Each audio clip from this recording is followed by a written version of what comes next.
बात उन दिनों की है जब मैं अपना गांव छोड़कर शहर आया था और शहर में मुझे एक अच्छी सी जॉब मिल गई और मैं यही रहने लगा।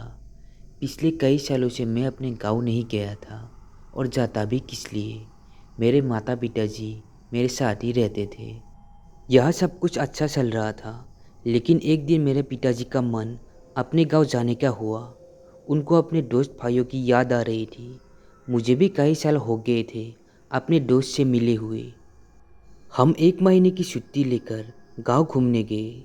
हम लोग शाम की बस से गांव के लिए निकल गए। गांव पहुंचते पहुंचते रात हो गई। जैसे ही बस गांव पहुंची, मेरी आंखें फटी की फटी रह गई। यह सब कुछ बदल चुका था। कुछ अजीब सा लग रहा था। हम लोग बस से नीचे उतरे और रिक्शा देखने लगे।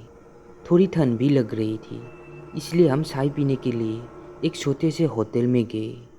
इत्तेफाक से हम जिस होटल में गए थे वो मेरे पिताजी के दोस्त के बेटे का था। होटल के मालिक ने मेरे पिताजी को पहचान लिया और बड़े ही सलीके से बात की। मुझसे रहा नहीं गया। चाय पीते पीते मैंने उनसे पूछ लिया कि गांव कुछ अजीब सा हो गया है। वो थोड़ा घबरा गया, फिर बताया, यह हर जगह शैतानी ताकतों का राज चलता है। रात 10 बजे के बाद यह सब बंद हो जाता है। इतना ही बोलकर वो आदमी दुकान बंद करने की बात करने लगा और हम भी यहाँ से अपने पुराने घर चले गए। यहाँ मेरे सासा सासी रहते थे। मैंने इनसे भी यही सवाल किया तो सासा ने बात को टालते हुए हम लोगों को आराम करने के लिए कहा और बोला कि सुबह बात करेंगे। रात तो बहुत हो चुकी थी, थकान भी बहुत थी, लेकिन मुझे नींद नहीं आ रही थी। मैं सुबह होने का इंतज़ार कर रहा था। सुबह मेरे सासा ने भी वही बताया जो होटल वाले ने बताया था। फिर नाश्ता करने के बाद मैं गांव घूमने के लिए निकल गया और अपने दोस्त से मिला। मेरे दोस्त मुझसे मिलके बहुत खुश हुए।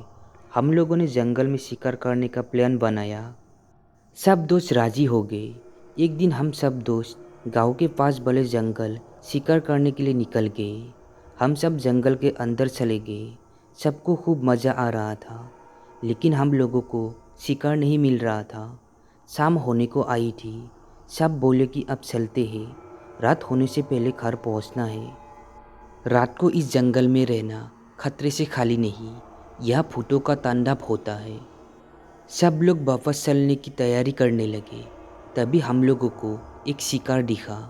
हम में से एक ने उस पर निशाना लगाया, लेकिन जैसे ही उसने मारने के लिए बंदूक चलाई, तभी गोली के निशाने में काली बिल्ली आ गई और वो मर गई। सब लोग डर गए थे। काली बिल्ली का मरना अशुभ होता है। हम सब ने तय किया अब जल्दी से यहाँ से निकलते हैं और हम लोग बहुत से जाने लगे। बहुत देर तक चलने के बाद हम सब परेशान हो गए। सबको यकीन हो गया था कि हम लोग रास्ता भटक गए हैं। सब लोग परेशान हो गए। तभी बहुत से एक बैलगाड़ी गुजरने लगी। उसे एक बूढ़ा आदमी चला रहा था। हम सब उसमें बैठ गए।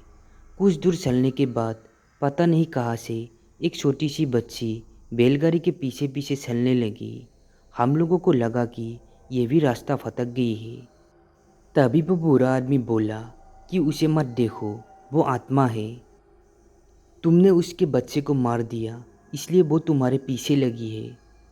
हम सब डर गए। बच्ची के पैर भी उल्टे थे और वो तेज़ी के साथ रो रही थी और हमारे पीछे पीछे चल रही थी।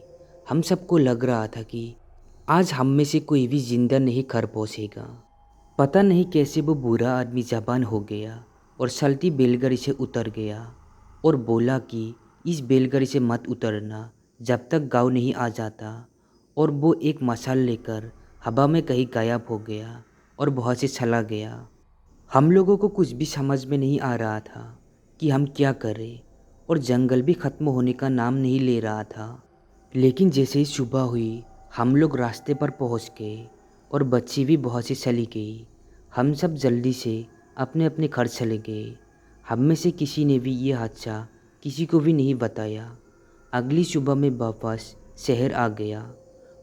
उस हादसे को कई साल बीत गए, लेकिन वो जब भी याद आता है तो मैं बहुत डर जाता हूँ। उसके बाद से ना मैं कभी अपने गांव गया और ना ही किसी दोस्त से बात की। बस उस हादसे की यादें मेरे दिलो दिमाग में बस गई है। तो दोस्तों, हमारी आज की ये कहानी कैसी लगी कमेंट में ज़रूर बताना।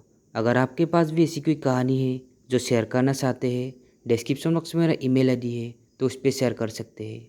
साथ ही मेरे चैनल को सब्सक्राइब ज़रूर करें।